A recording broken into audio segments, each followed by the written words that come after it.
Welcome back everyone to my Devlog series for the top-down UFO shooter game I'm creating.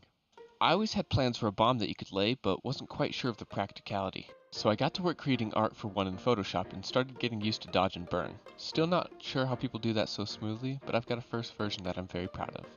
Next, while really trying to broaden my skills, I started to try making sparks with particles, but made this cool glowing effect that fits the bomb a lot more.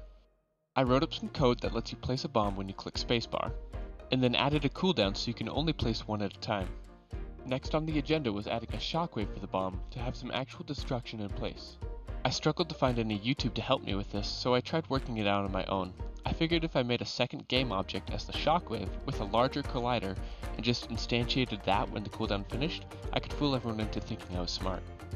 And funny enough, it actually worked, of course after some trial and error.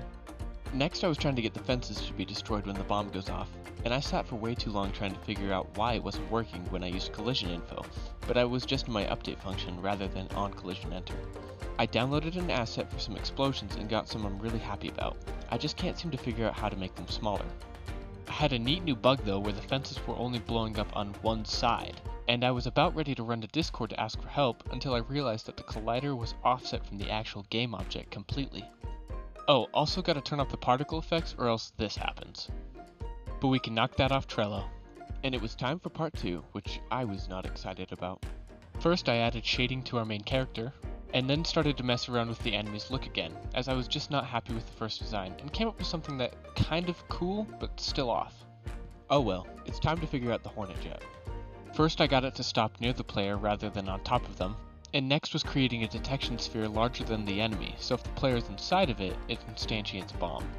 Here you can watch him follow me around, and he's actually quite hard to kill, mostly because I have problems with my mouse detection and need to spruce that up largely. I opted for a decreased size and just more of them, but as of now they are Barry Allen, so decrease the speed and we now have a second enemy. Honestly, I'm not sure how I feel about this one.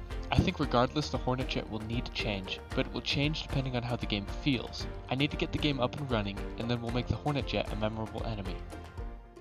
And that's all I have for you this devlog. Next time I'm thinking of overhauling my players' lasers completely, but don't quote me on that. Until next time, peace.